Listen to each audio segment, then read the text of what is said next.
He's saying that he picked up his son, the car was okay, he wasn't a part of burning in the fire, wasn't a part of the co-defendants, it wasn't a plan of his, he had nothing to do with it. He's just there, he picks up his son, when he picks up his son, the car is not on fire and he leaves.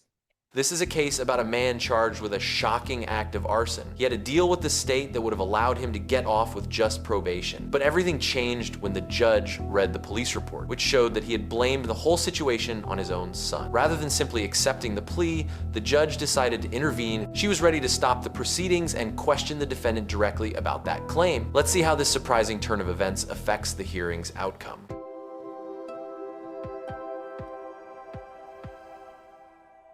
All right, Henry Rodriguez. Court is calling 2025 CR 007287A, State versus Henry Rodriguez. Can I have parties announced? Austin South and State. For the Park Mayor, Mr. Rodriguez, Your Honor, present on bond, ready. And are you Henry Rodriguez? Yes, ma'am. All right, did you review the document entitled, I'm sorry, counsel, have you reviewed all discovery with your client? Did you understand it? I'm sorry, did you review all the discovery with your client? Yes, Your Honor. And have you received all discovery? We have, Your Honor. Court will find that the state is in compliance with discovery. Mr. Rodriguez, did you review the application for deferred adjudication with your attorney? Did you understand it and sign it? Yes, ma'am. Okay, so it looks like a standard plea deal to keep him out of prison, but listen closely, because the judge is about to mention a condition about his job that you almost never hear in courtroom. Did you review the true bill of indictment with your attorney? Did you understand it? Yes. Counsel, are you proceeding on the indictment as presented? We're proceeding on the last paragraph, Your Honor, and waiving the remaining paragraphs. Any objection to the waivers? No objection, Your Honor. And any objection to the waiver of the reading of the indictment? None, Your Honor. All right. Did you review the court admonishments with your attorney? Did you understand it and sign it in all the appropriate places? Yes, Your Honor. All right, you're gonna have to answer yes or no. Yes, Your Honor. All right, you're charged with the offense of arson as a second-degree felony. Range of punishment is anywhere from 2 to 20 years in prison and up to a $10,000 fine. If you have a plea with the state, the court does not have to follow your plea. If for any reason the court does not follow your plea and gives you more than you bargained for, the fact that you entered a plea will not be used against you, and you will be allowed to withdraw your plea. Did you understand? Yes, ma'am. You have a right to jury trial, a right for you or your attorney to cross-examine and confront any witnesses. The state will call in the right to remain silent. By entering this plea, you're giving up those rights. Did you intend to give up those rights and enter into a plea in this case? Yes, ma'am. Did you understand if the court were to grant your application for deferred adjudication, if for any reason your deferred adjudication were revoked, the court could find you guilty and sentence you up to 20 years in the prison and up to a $10,000 fine? Did you understand? Yes, ma'am. Counsel, has your client been able to provide you with any defenses? He has, Your Honor. Do you believe he has a rational as well as a factual understanding of the charges against him? I believe he does, Your Honor. Do you believe he's currently competent and was legally sane at the time of the offense? I believe he is being was, Your Honor. Mr. Rodriguez, has anyone threatened you, coerced you, or placed you in fear to get you to enter this plea? No, ma'am. Anyone promised you anything other than the plea? No, ma'am. Are you satisfied with the way you've been represented? Most definitely. Yes, ma'am. Yes, If you're not a U.S. citizen, by entering into this plea, you will be deported, not allowed re-entry, and denied naturalization. Did you understand? yes, ma'am. Court will find that defendant has knowingly and voluntarily waived his right to jury trial. Did you review the plea bargain page with your attorney? Did you understand it? Yes, ma'am. According to the plea, there's a $2,500 fine. State recommends deferred adjudication. It states you will not accept or maintain employment in the insurance industry or any other position which involves in whole or in part the handling of insurance sales, appraisals, claims, or other transactions. And you will surrender your insurance license with the Texas Department of Insurance prior to entering any plea in this case. Did you understand that to be your plea? Yes, ma'am. Defense? Yes, Your Honor. He has surrendered, Your Honor, for purpose of the record, license pursuant to the agreement.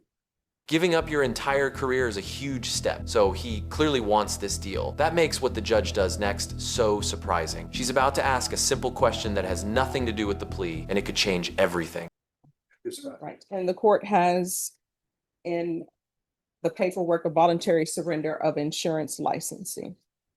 Sure. And is that the plea? Yes, Your Honor. Did you review the waiver of appeal paragraph with your attorney? Did you understand it and sign it in both places? Yes, ma'am. By signing that, you're waiving your right to appeal. The only items that can be appealed are written pretrial motions that have been filed, heard, and ruled upon by the court. Did you understand? Yes, ma'am. Counsel, are there any such motions? Filed, Your Honor, but not. Outside the agreement, the state is requesting that your deferred adjudication be for a term of 10 years. There be a TAP evaluation, 200 hours of community service restitution, the fire safety anti-arson class, and MRT. Did you understand those are recommendations from the state and the court does not have to follow those recommendations? Yes, ma'am. To the offenses charged in the last paragraph, how do you plea? Guilty, not guilty, or no contest? State any evidence. State offered State's Exhibit 1 and all attachments. We reviewed it, Your Honor, extensively. All right, did you review the waiver and stipulations with your attorney? Did you understand it and sign it in all the appropriate places? Yes, Your Honor. Again, did you understand you have a right to jury trial, a right for you or your attorney to cross-examine and confront any witnesses the state would call in the right to remain silent? Yes, Your Honor.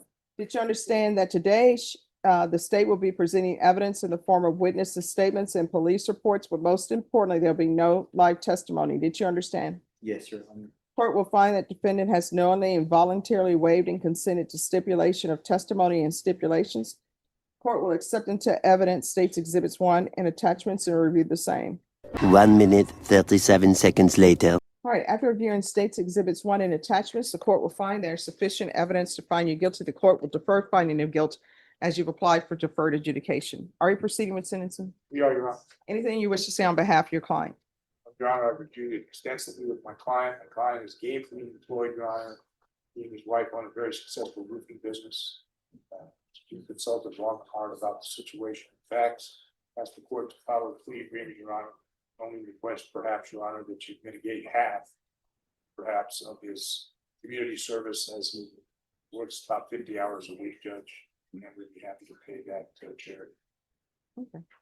So, Mr. Rodriguez, why are you burning cars? You can tell he was not expecting that question. The defendant has no idea what to say, but the judge does. She has his police report, and she's about to read the part he was hoping everyone would forget.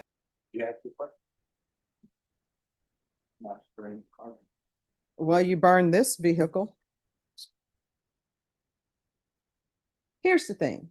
Do you want a jury trial? All right, so what I'm reading in this is you are part of this plan, I'm assuming, to defraud the insurance company, which means that when a vehicle is burned, for some reason, the insurance company then raises everybody else's rates, not just yours, everybody's. So according to this, you are part of this, and then when they interviewed you, what do? You blame it on your son. There's 4 parties to the case, all charged separately. The wife charged now as well, Your Honor, for fraud. The son is before the court and with other counsel. Yeah. So I mean, the facts in this case involve parties. Participation, intention, and what happened, Your Honor, are still somewhat included, but in this particular case. Well, no, I mean, according to this, they say they interviewed him. At the conclusion of the interview, Henry B. Rodriguez, that's you, claims that the idea to set the car on fire was your son's. Henry Rodriguez and his ex-wife Cynthia Medina you said it was your son's idea, Henry Medina Rodriguez's, and his ex-wife Cynthia Medina Rodriguez. You just happened to be on that road to pick up your son, and you ended up leaving and the car was not on fire. That's what it says in here. When I picked him. There it is. He blamed his own son. His lawyer immediately tries to jump in and save the situation, but you have to wonder if the damage is already done. At this point, the judge could just throw the whole deal out. So do you want a jury trial? No, no one to read that. No, I swear this. Your Honor, No, He's saying he wasn't a part of this. but and He's saying that he picked up his son, the car was okay. He wasn't a part of burning in the fire, wasn't a part of the co-defendants. It wasn't a plan of his. He had nothing to do with it. He's just there. He picks up his son. When he picks up his son, the car is not on fire and he leaves.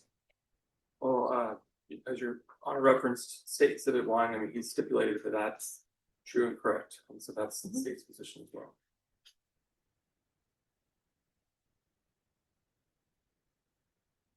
You know, people always say when a crime is committed, you can't trust the people you're with, the co-defendants. I don't think they ever thought that the father would say, oh, no, it was my son's idea. I wasn't a part of it. I'm sure they haven't thought, Your Honor, that he needed to be involved in it. You want to take that position, Judge. But at this point in time, assessing risk, assessing the facts, assessing the case, Your Honor, client is elected at this time. All right, there's a $2,500 fine, regular reporting by Zoom or in person. You're not allowed to hold any type of employment in the insurance industry. That includes Texas and throughout the United States and overseas if they allow that. 10 years deferred adjudication. There's going to be a top evaluation. You can do that out of custody. 200 hours of community service restitution, and you will do those community service hours restitution. There's to be field visits 1 time per month for 6 months. I don't know, is there a reason for a request for the fire safety course? Because he started a fire, he knows how to start a fire. So does he really need the safety course if you're committing arson? I think everybody knows if you commit an arson, this is what's going to happen. The paragraph he pled to was related to the surrounding conditions. There was a rural part of the county where there was a drought. And I think part of that class teaches them about some of those dangers. Maybe he's not aware of, I'm not sure, but it's totally up to the court. So I put it under the line. Oh. Mr. Rodriguez, if there's a drought and you start a fire, light firecrackers, guess what's going to end up happening? It's not a controlled burn. It's probably going to end up burning a lot of property. You're going to do the anti-arson course and the MRT. Probation, is there anything else? You may. Yes, Submit employment. thank you. Regular random UAs. Proof of employment within 30 days, no employment as a home healthcare provider or with minors. Anything else? Nothing on this in there. All right, did you review the document entitled Trial Court Certification of Defendant's Rights to Appeal with your attorney? Did you understand it and did you sign it? Because it's plea bargain agreement, because I followed your plea bargain agreement, and because you waived your right to appeal, you do not have the court's permission to appeal. Do you understand? And that's it. The deal is locked in for good. He can't appeal, he can't fight it, the case is closed, but it still makes you think about the one person who wasn't in the room, the son who was blamed for it all. All right, good luck to you. And for purposes of the record, Your Honor, just to clear up one point, I may have missed it the way it was stated. It's his ex-wife here. And who would have thought the ex-wife would have said that her son sold a car so it could burn, that he could set it on fire? That's an interesting question. Well, I mean, the interesting question is, why are parents doing this when they're supposed to be setting examples for children? Both, appreciate both positions, Your Honor. I just wanted And to then clear that. if you're in a involved in criminal activity, why are parents turning on their children? We don't know the answers to these questions, but one day we will figure it out. Thank you, Your Honor. Thank you. Thank you, Judge. Thank you, Your Honor.